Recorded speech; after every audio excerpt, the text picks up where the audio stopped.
There are many challenges around renegade leaders, some that they face and others that they bring to an organization or to a team. We'll discuss renegade leaders, the challenges, and more on this episode of today's Antidote. Stay tuned for today's Antidote, brought to you by the Renegade Success Network. Today's Antidote features a healthy dose of thought-provoking insights and information for business owners, entrepreneurs, leaders, and nonprofit professionals. Each day since March of 2020, this program has offered that one thing to help you continue on your own unique pathway to success. And now, Renegades, we bring you Bob Graham and Tom Brush. Hey, Tom. I got some weird sound in the background. All right, excellent. Good morning, Bob. How are you today? Good morning. I'm good. Hey, by the way, very nice opening you did there. Totally winging it. That was like one of the best ones I've ever experienced with us over the couple of years. Wow, thank you. I appreciate that. Yeah, that was solid. You raised the bar right there. I'm gonna have to rise up next time I do the opening. We'll see. Maybe it resonated with others, and some probably didn't. That's okay. Maybe not. That's it. All right, everyone. Good morning and welcome to today's Antidote, our daily broadcast and podcast, where Bob and I will have a conversation, like we do every week, around a topic. This week's topic, as I mentioned, is renegade leaders. And throughout that discussion, we welcome your thoughts and ideas as we try to find that one thing, our today's antidote, to help one another move forward along our own unique pathway to success. And we would love for you to share your thoughts and ideas. And at the end of the show, Bob and I will each offer our antidote, our one thing.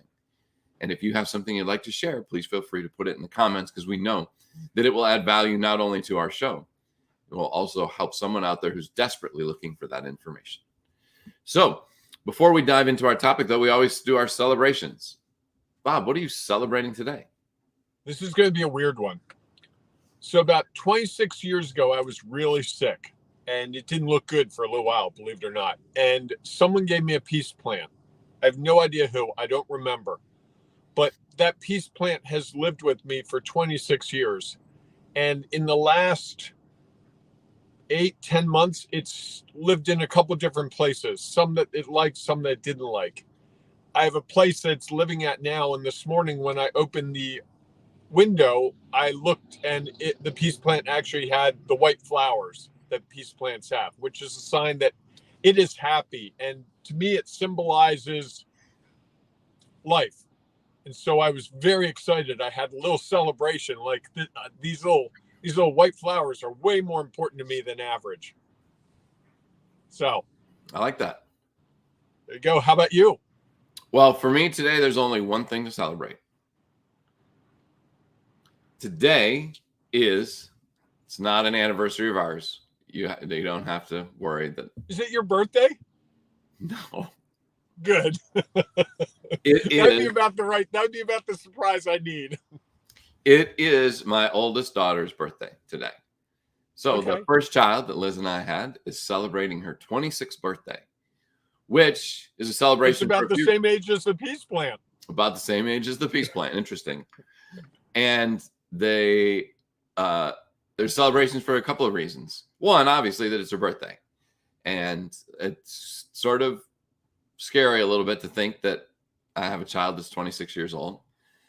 And on the flip side, the fact that she is now 26 means she can go on and have her own insurance. One less expense to come out from Liz's paycheck. So, most importantly, though, it is her birthday. So I want to celebrate Chloe's birthday today. That's my celebration. All right. Nice. Happy birthday. I love it. One last thing coming out of the paycheck. So, do you have anything for our renegades today? I don't. Actually, no, that's tomorrow. Sorry, I got my days mixed up. I was looking, but I can't remember anything for today. I'm a slacker. Do you have a copy of the book in front of you? You mean this book? Yes. You should go to page 26 of The Renegade Way. 26. That's a good It's a good day to go to that page. All right. More than 18 years after first contemplating the idea, John still shares his infectious passion for his mission. This must be a story that you are continuing. When he talks about girls' athletics, officiating, or sports in general, he lights up like a child. I see that look in Renegades all the time. You can't help but want these Renegades to succeed because their experience a childlike joy in every aspect of their mission, even the undesirable parts. That high is what drives most Renegades. I like that. Wow. And that was John Brahani, who's building a athletic complex down in Northern Virginia that will be state of the art and be a different funding model. And I probably should have read the last. So the heading under this part of it, right at the top of the page, is, are you being called? The last part is, if you have those qualities or a mission like John's that keeps calling you or that you haven't figured out yet, then odds are you are a renegade. This is a great topic when we're talking about renegade leaders. Yes. Funny how it all works together. There's a plan out there somewhere. Okay. All right. So do you want to kick off our conversation as we've been talking all week about renegade leaders. Talked Monday what they are. Tuesday, we talked a little bit about, I can't remember what Tuesday's topic was. Why they matter. Why they matter. Thank you very much. I was no problem. Yesterday, we talked about the benefits. And so today we're going to dive into some of the challenges around renegade leadership. And I'm curious to hear your thoughts. Okay. A couple of challenges. One, it can be very difficult for the renegade leader. When I've been the true renegade leader that I can be in situations, I felt very alone, very isolated, very much as if I'm going to a different drum beat than everyone else. I also think that sometimes the renegade leader can become so focused on that thing they're leading, it comes at the expense of people, resources, and a lot of those other things, where it just becomes a mission that just is going too far too fast. One of the other challenges, a set of other challenges, is really the effects of a renegade leader on people within an organization. It can be very challenging to an organization to have the status quo tested. It can be very, very challenging to an organization for someone to constantly say, what if, or how could we? I worked at one organization where they started calling me the devil's advocate, because at every meeting I would say, hey, okay, we've agreed we're going to do this. What could go wrong? What have we overlooked? And it was a team that I led, and I would have someone in the group have to present the other side. They didn't like it, but it was amazing how many times when we presented the other side, we managed to move the decision to a more moderated decision than the extreme that started. I also think renegade leaders can have an expiration date. I think you can only push so much in an organization before you become the outcast. You become the person who's just too far off the edge. And I've experienced that. I've seen other people experience that. There are a lot of challenges to being a renegade leader. If it were easy, everyone would do it. If it were clear, I've certainly, and I also would say, Tom, and I don't think we've said this at all this week, but we probably should. I think being a renegade leader just happens to you. I don't get up in the morning and go, hey, I'm going to be a renegade leader today. I just get up in the morning and say, how can I make a difference in the world today? I can make a difference with this program. I can make a difference with some of my clients. I can make a difference with how I show up to things. And in some ways, that's being a renegade leader. It's just showing up in a different way. Yeah, I would agree. And I think it's showing up and sharing your value. And one of the challenges is that when you share your value, you kind of put a marker in the sand. You know, it's not a permanent one. It's just you have come out and stated this is what you believe. This is what's real for you. And that can sometimes challenge people, can challenge institutions. It can challenge longstanding practices. And I think, as you said, that there is friendships. Yep, there is some of that partnerships. that has value and people appreciate. And I do think at times those non-renegade leaders get wary of it. Like you said, that's the ending point. You know, it's interesting. I think that one of the challenge for renegade leaders is when you don't have a renegade leader above you, supervising you. Right. Then they just want people who are going to do what they ask or tell them to do. And I've seen this happen a couple of times where rather than the head of the organization embrace the fact that they have someone who brings different ideas and different thoughts and provides a different perspective, they see that as challenging. Not challenging to the whole, but challenging to them and their role. And so often I think that's when, as you said, renegade leaders find that point at which enough is enough.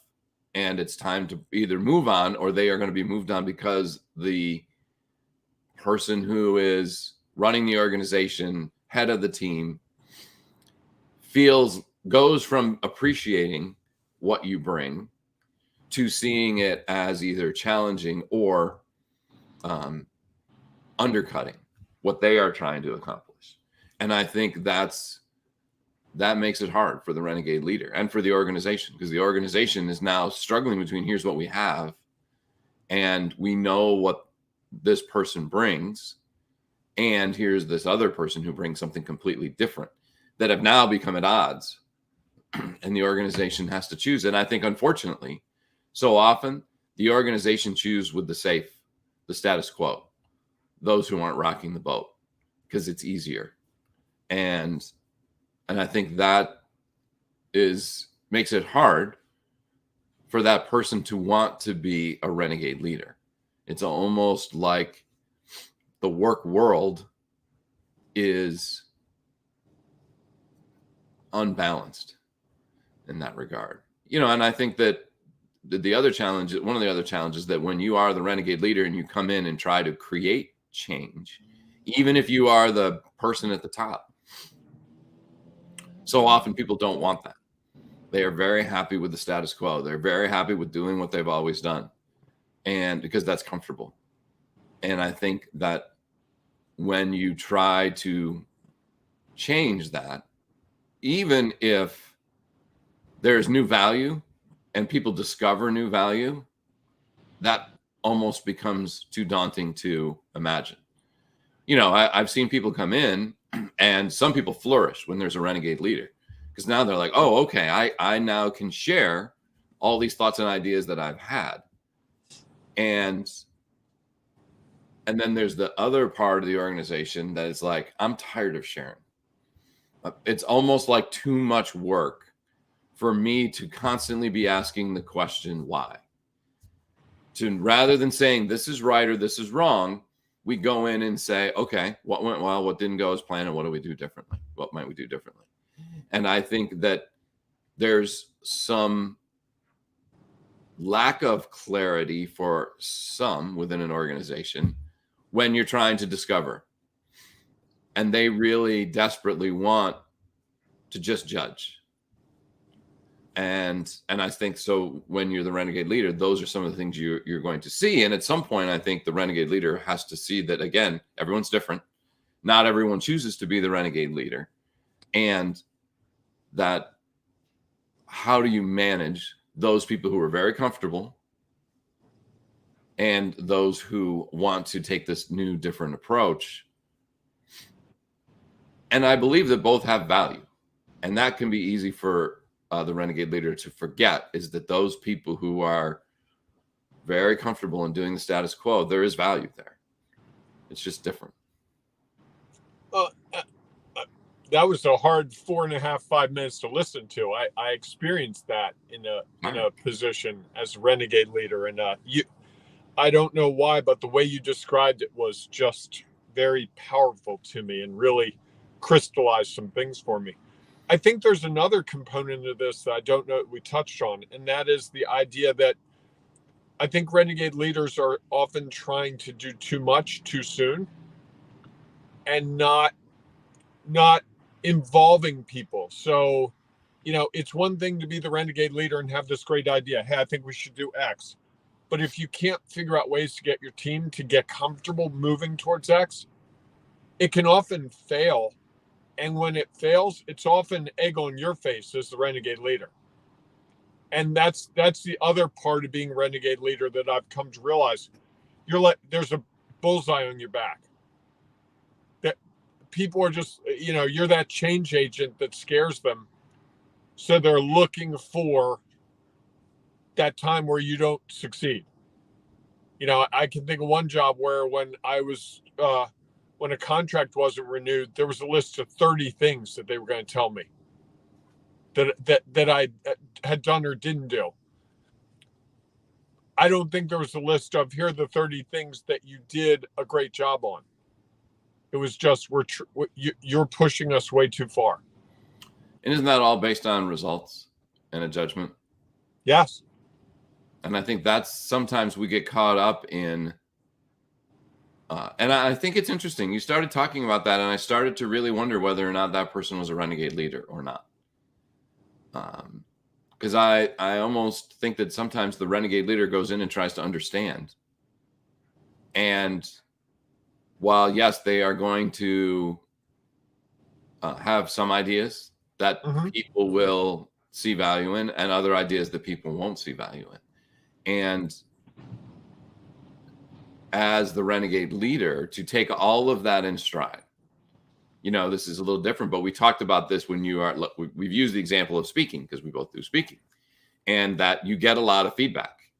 Well, as a renegade leader, you're getting feedback as well. And no one is more valuable than the other. They are all valuable.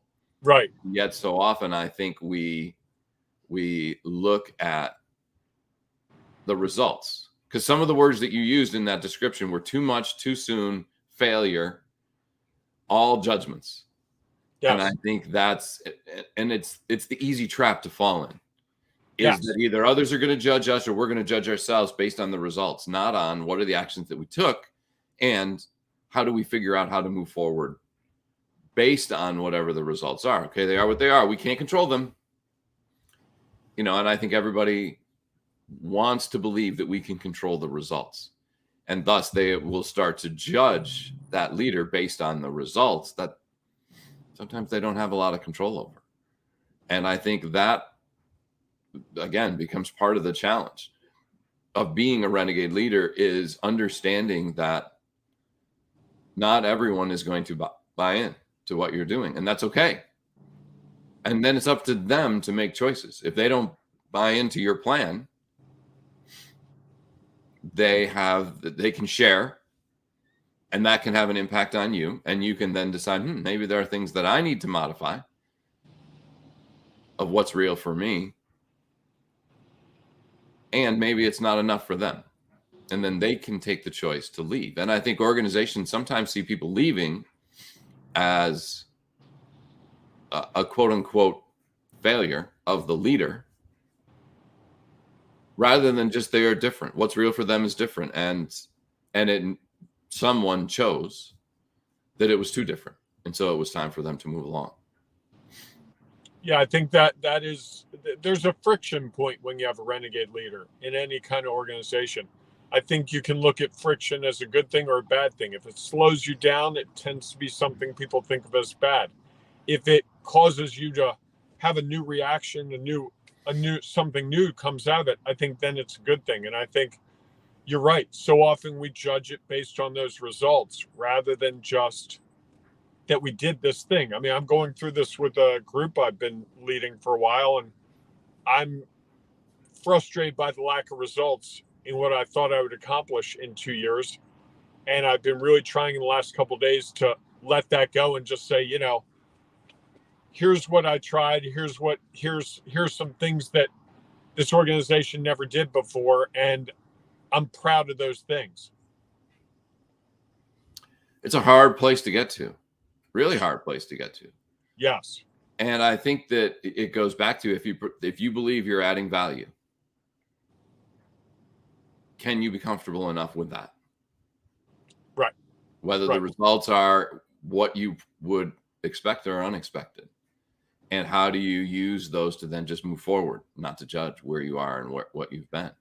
And I think that and I think sometimes the renegade leader is misapplied. Yes. I think people would say, if you asked many people, the renegade leader is the person who comes in and just starts cleaning house. Yep. Or making big changes. Correct. And I would argue that that renegade leader is basing it on judgment of others rather than their ability to come in and understand. And I saw it happen in an organization I was with. Someone came in and had their own plan that they were just going to plug and play into an organization. And based on what they had heard, not really what they had experienced, they made significant decisions within the organization. And I'm not sure the organization a little over a year later made a change. And so I think that while someone would say that the leader was being a renegade because they came in and just changed everything, I'm like, that's not how I would define a renegade leader. Because I think the renegade leader comes in and tries to understand, not that changes aren't going to happen. And you might be able to identify some changes that you would like to make sooner than others. And yet, if you don't take the chance to try to understand the value that programs or people have, I think is when you've stopped becoming a renegade. Just to change for change's sake, yeah, okay, fine. You can see some value in that. And you start to understand some things a little differently. Although I've seen people come in and wipe out programs that were effective. Yep. And not the new ones weren't. I think they just did it feeling like that was something they had to do as a leader, rather than something that, based on the information that they had received and the questions that they asked, it seemed appropriate at the time to make those changes. So, Tom, we've been talking about this. We're going to give our one thing in a minute. But first, if you're a renegade leader, or you think you might be a renegade leader and you're struggling, and believe me, plenty of leaders are having challenges around these things. You will not be the first one. You won't be the last one. We have an organization called the Renegade Success Network. It is a great opportunity to get some help, some support, some guidance, some encouragement to talk through these kinds of issues so that you can show up in different ways for your teams, for your organization, in your own life, however it plays out. And Tom and I do this with people, and it's been amazing what we've been able to accomplish. Just people really, they light up when they realize that they're not alone. That's my favorite thing to hear, Tom. It's like, oh, I am a renegade. And once they cross that crucible, if you will, that's when things start to get fun and start to get exciting. And it really helps them make even more change. If you want to know more about that, you can go to renegadesuccessnetwork.com. There's all kinds of information. You can schedule a call with Tom or me. You can even private message either of us, and we will be happy to talk more about this with you and see if it might be something that can help you get where you're going. So, Tom, Absolutely. With that, what's your one thing today? I think my one thing is that renegade leaders are challenges. And it's funny you and me saying this. I think they are. As I look back in my career, I'm sure that I had numerous people in different organizations thought I was. I think they were struggling between the value I provided and where they also saw it as a challenge. Yeah. Because I would ask those questions and I would get us to contemplate, well, why is this what we're doing? I would always ask those questions. What went well? What didn't go as planned? And what might we do differently? And people just wanted to just keep going. And I think that I was willing to share my value, what I thought was my value, based on my knowledge, experience, and perspective. And I know that in many places, my perspective was different than others. And that created challenges. I also know that those challenges also sometimes created great value for organizations. And so I think that's my one thing. And I think that when you choose to follow this pathway, this unique pathway of yours as a renegade leader, that there are going to be challenges. And I think you can either choose to accept that or choose a different path, the path that's a little more traveled, where it's a lot easier to maintain the status quo. I like that. I was going to say that for me, it's really the fact that I think we tend to gauge success or failure. I know you don't like those words. Based on what a renegade leader achieves in actual results. And as you were talking today, I was going through a couple of situations where I feel like I was a renegade leader. And I think of how the organization changed in ways that didn't help the bottom line, that didn't drive the results specifically, but made it a better place to work, brought new people in, just different things that don't show up on this was a great year because of this. But if 3 employees stayed for 2 more years because they really liked the workplace, who's to say that's not a huge value? And I think I've always tried to gauge value on the results. And I think the growth opportunity for me is to let go of that and be more focused on some of the other things, that the intangibles that I think renegade leaders often focus on more than the actual results. Which is one of the challenges, I think, for renegade leaders. Yes. Is that, as you were talking and as I was thinking about what I shared, is that I could go back to every organization. And I believe that there are people who saw the value that I provided. There were also people, just like in every other situation, who would have said, he was a pain in the neck because he just asked questions and whatever. Didn't always want to just do what we've always done. We'd always ask a question.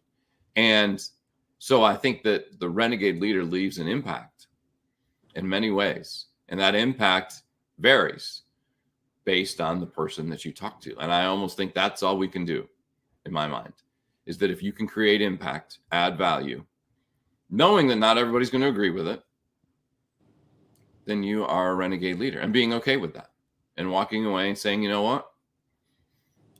I can understand why you might not see this as value, or you have a different opinion of the value it provides. Man, we threw a lot of people today. I like it. I think it's a good topic. I think it's an interesting time, especially at a time now where people are trying to figure out what the new work world looks like. Yep. And how are they going to show up in those worlds? Because again, I think as we mentioned earlier on, and if you missed this, you might want to go back to Monday's episode, or we'll wrap it up tomorrow in our discoveries of the week, is the whole idea that a renegade leader is not a title. Right. It is a way of being, of living, of showing up in your space. So with that, I hope that you all found a little piece of nugget in our antidotes today.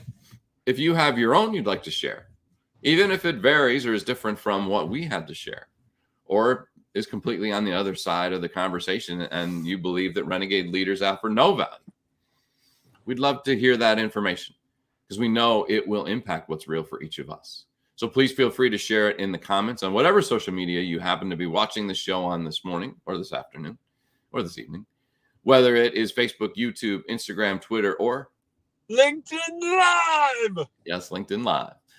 We love to see those comments and ideas. And if you happen to be listening to our podcast and are unable to comment in the moment, please join us in the Ring of Renegades Facebook group, where you can continue the conversation. And we'll be talking about it all week. And people are sharing their value around being a renegade leader.